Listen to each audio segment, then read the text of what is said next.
So this is a beautiful frame. It's almost 10.5 inches square. And I just wanted to show you how to put your project into it and how to undo the frame. So it comes like this. It's shrink wrapped. I took the shrink wrapping off.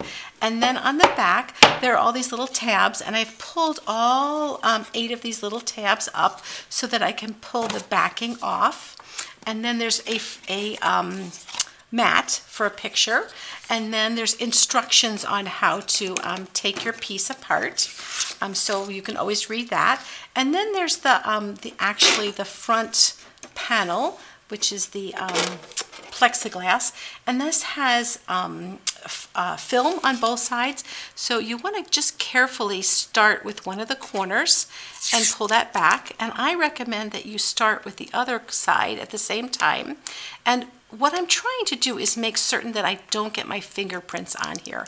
Sometimes these are hard to get fingerprints off of. So I'm going to pull back one side and the other side and kind of do it at the same time and make certain that I never actually touch the front, but I can use this piece of plastic to hold onto it so I can pull the rest of it off. So I'm using that kind of as a fingerprint protector. So I'm going to set that aside just for the moment.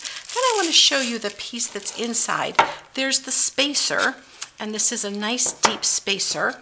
And look at how deep that is, and it's really sturdy. And so I'll take that out.